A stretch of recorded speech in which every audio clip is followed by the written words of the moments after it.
Hello everyone, welcome to GS with concept classes. इस video में हम बीपीएससी के द्वारा जो एक न्यू वैकेंसी आई है assistant public sanitary and waste management officer की, इससे रिलेटेड मैंने क्लास को प्रारंभ किया है और आज हमारा थर्ड क्लास है। थर्ड क्लास में हम यूनिट फर्स्ट में एक टॉपिक आप लोगों को पढ़ना है। उस टॉपिक का नाम है ई कचरा यानी ई वेस्ट के बारे में पढ़ना है। तो इस टॉपिक के थियोरेटिकल सेक्शन को हम लोग देखेंगे। जैसे ही हमारा सिलेबस कवर हो जाएगा, जब हमारे सिलेबस पे हमारी समझ अच्छी हो जाएगी, तब हम इसके एमसीक्यू क्वेश्चन पार्ट पे आएंगे, ऑब्जेक्टिव क्वेश्चन पार्ट पे आएंगे।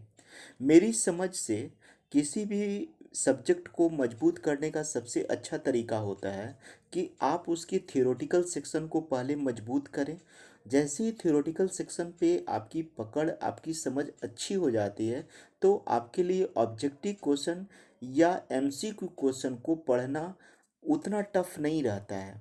इसलिए मैंने थियोरेटिकल सेक्शन को पहले प्रारंभ किया है। आज के टॉपिक में, ई कचड़े टॉपिक में हम लोग क्या क्या पढ़ेंगे, उस सब टॉपिक्स को थोड़ा सा मैं क्लियर कर दे रहा हूँ।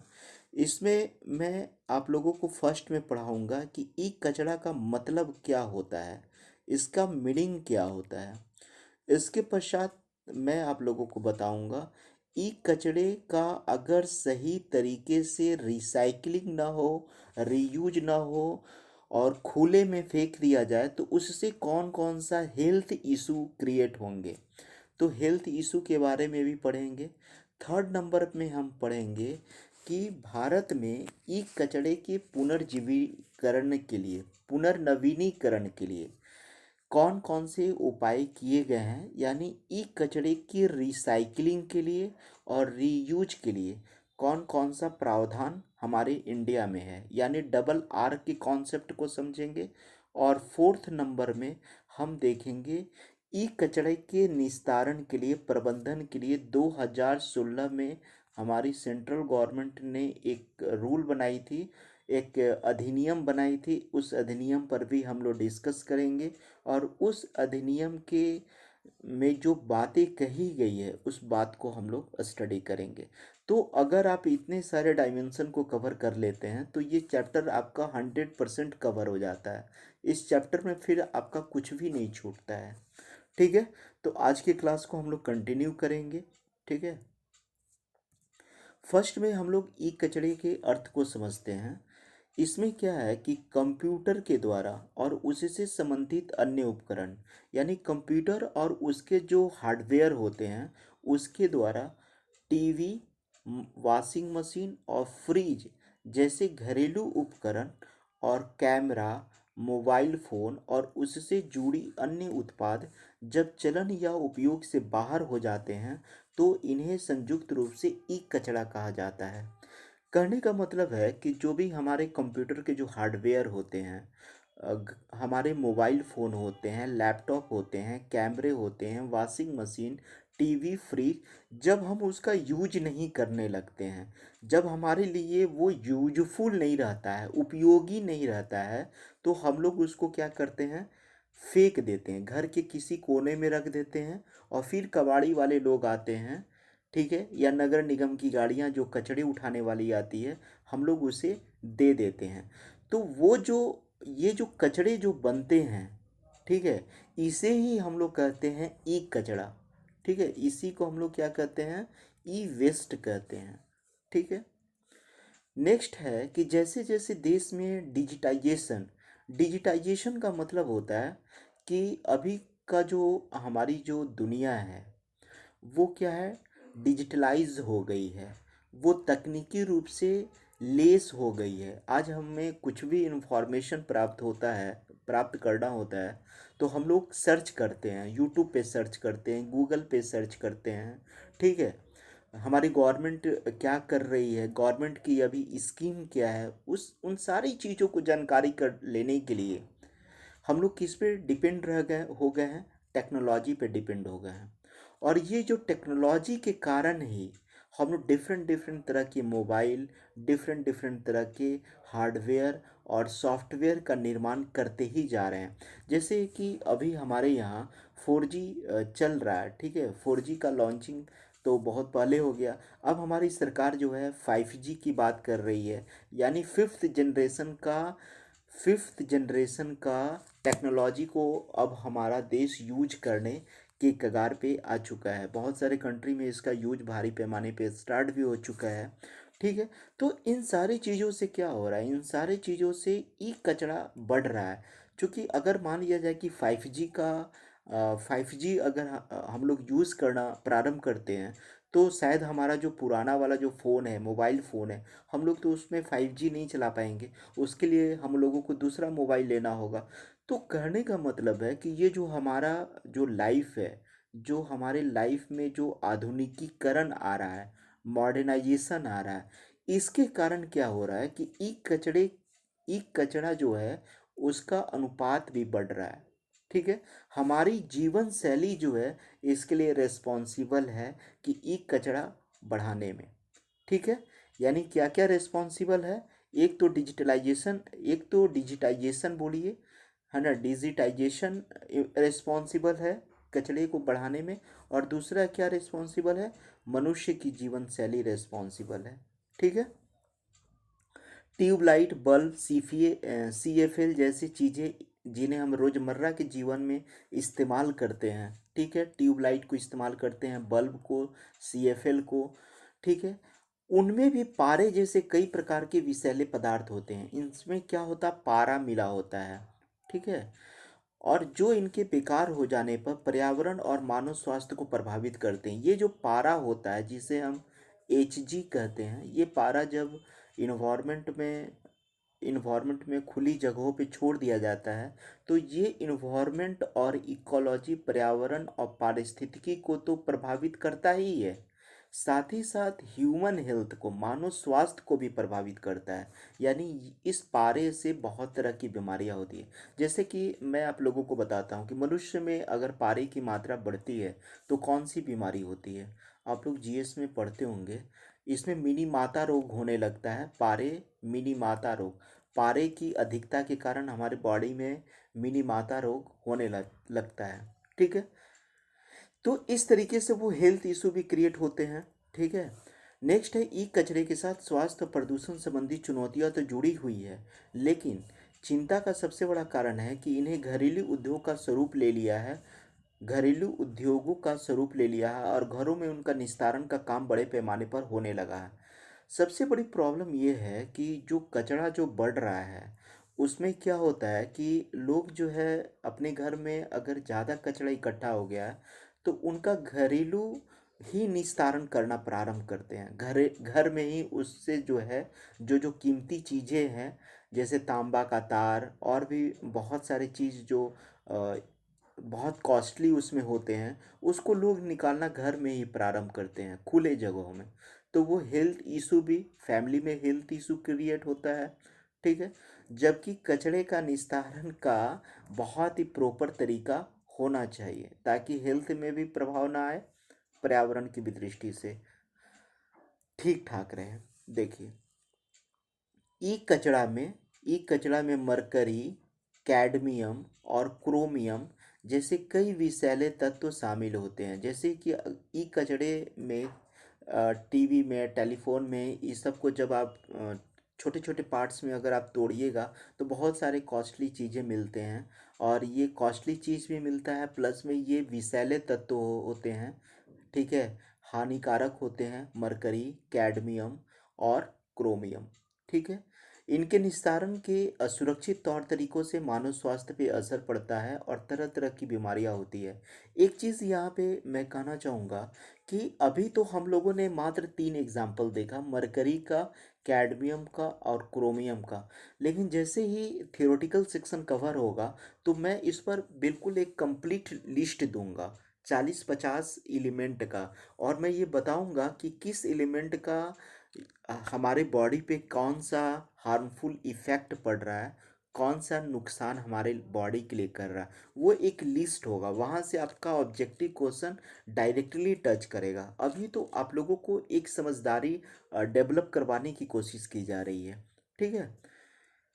उसके पश्चात जो है, लैंडफिल में ई वेस्ट मिट्टी और भूजल को क्या करते हैं, दूषित करते हैं। जैसे कि अगर हम लोग ई कचड़े को ज़मीन के अंदर, ई कचड़े को हम लोग क्या करते हैं, ज़मीन के अंदर अगर हम लोग छोड़ देते हैं तो उससे मिट्टी प्रभावित होती है, भूजल यानी ग्राउंड वाटर भी प्रभावित होता है, ठीक है। खाद्य आपूर्ति सिस्टम भी प्रभावित होती है और जल स्रोत भी प्रदूषित होता है।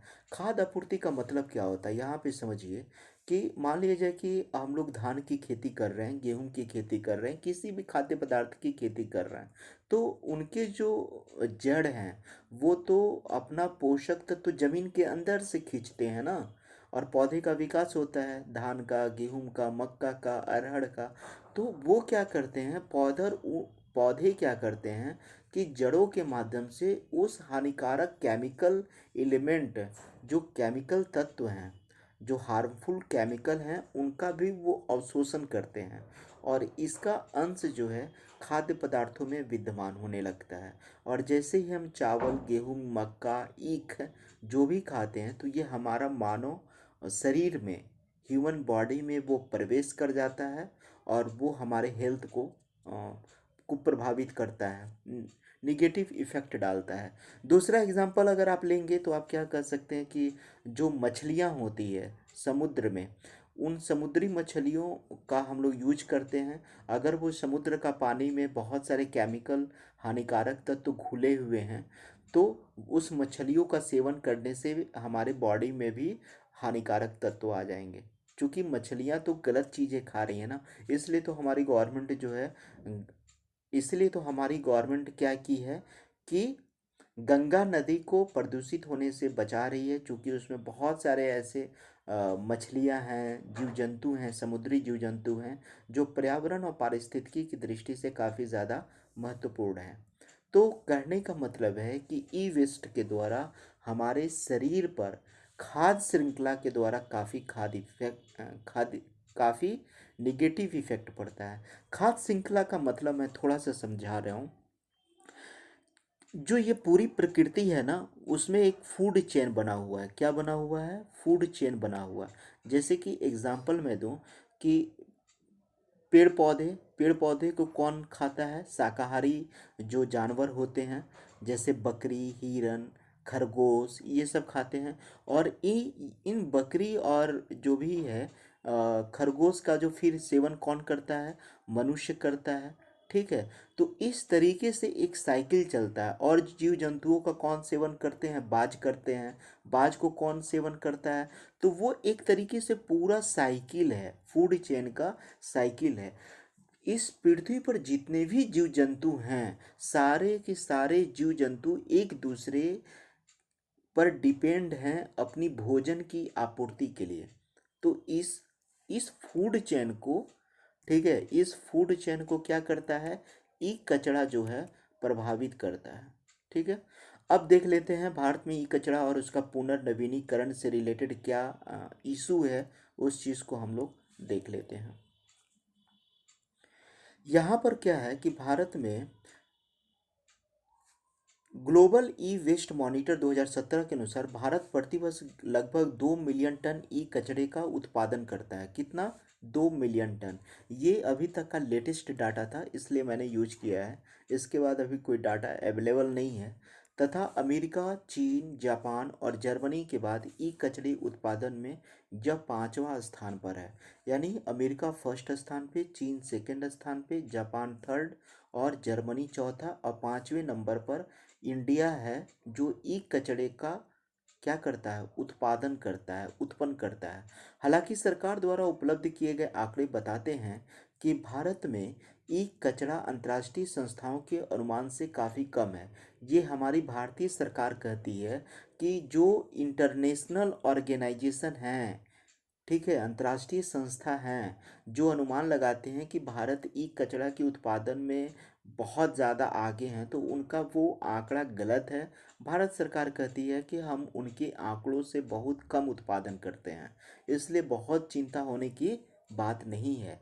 आंकड़ों के अनुसार आंकड़ों के अनुसार भारत में ई कचरे का पुनर्नवीनीकरण करने वाली कुल 312 अधिकृत कंपनियां हैं, ठीक है, जो कि प्रति वर्ष 800 किलो टन ई कचरे का पुनर्नवीनीकरण कर सकती है।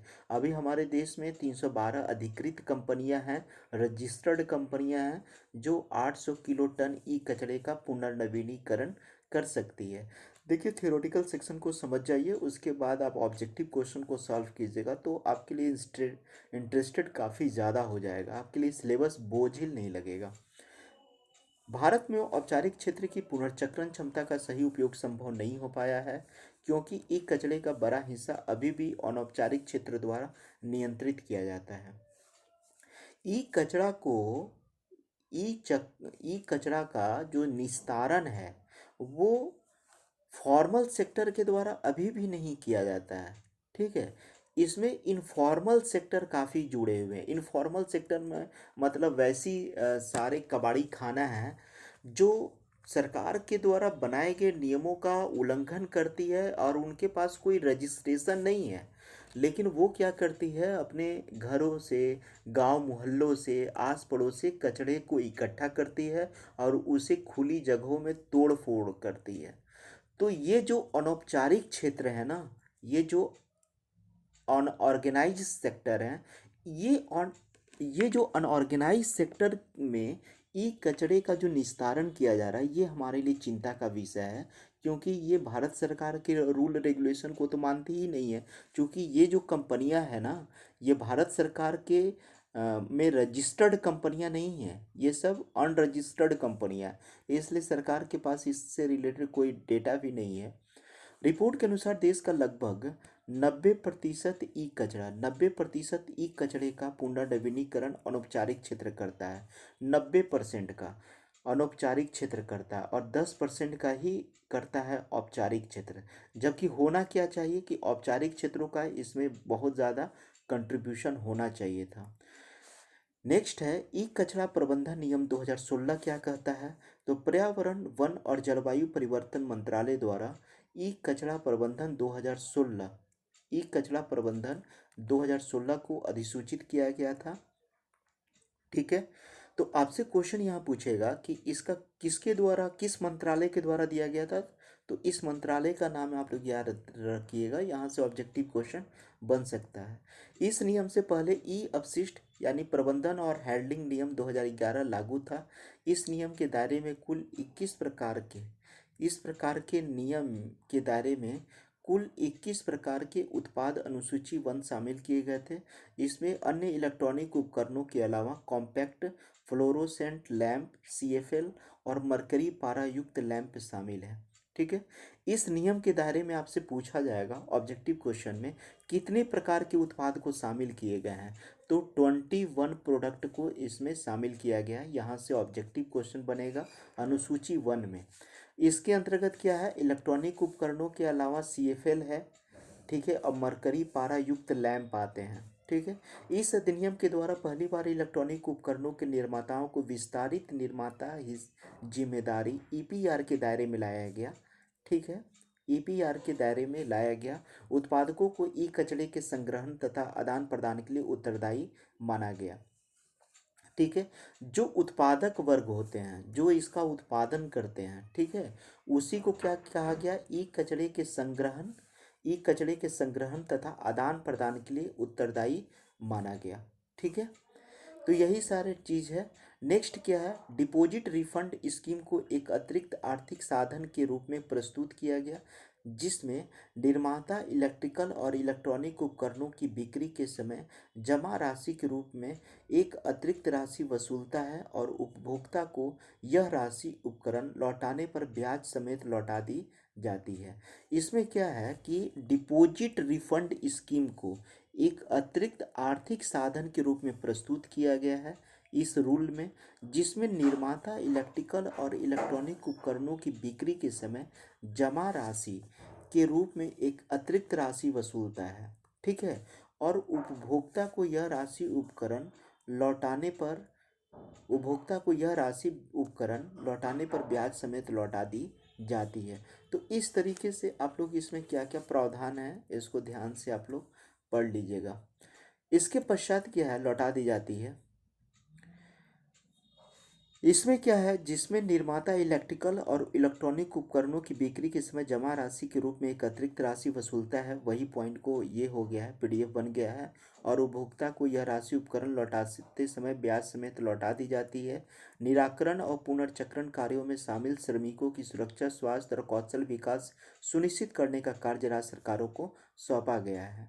तो इस चीज़ को याद रखिएगा, ठीक है, इस चीज़ को कि निराकरण के लिए, ठीक है, पुनर्चक्रण के कार्यों में शामिल जो भी श्रमिक होंगे, अगर उनकी सुरक्षा के लिए, उनके हेल्थ इशू के लिए, उनका कौशल विकास को सुनिश्चित करने के लिए इसकी रिस्पॉन्सिबिलिटी किसके पास है, तो स्टेट गवर्नमेंट के पास, राज्य सरकार के पास है।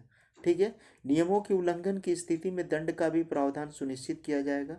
अगर कोई अगर कोई उत्पादक वर्ग, ठीक है, अगर कोई उत्पादक वर्ग अगर सरकार के द्वारा बने गए रूल को फॉलो नहीं करता है तो वो उसके लिए जुर्माना का पात्र होगा। ठीक है। नियमों के उल्लंघन की स्थिति में दंड का प्रावधान भी सुनिश्चित किया गया है ई कचरा प्रबंधन के अंतर्गत। ई कचरे के निराकरण और पुनर्चक्रण के लिए मौजूदा और आगामी औद्योगिक इकाइयों को उचित स्थान के आवंटन की व्यवस्था भी की गई है कि ये जो ई कचरा है उनका उनको कहाँ पर डिपॉजिट किया जाए, उसके लिए उचित स्थान की बात भी की गई है। ठीक है। तो ये सारी चीज़ें हैं। ठीक है। और फिर जो है हम लोग नेक्स्ट क्लास में आएंगे। इस ये जो रूल है ना 2016 का जो रूल है, यहाँ पे डबल ये हो गया, पीडीएफ में टाइपिंग हो गया है।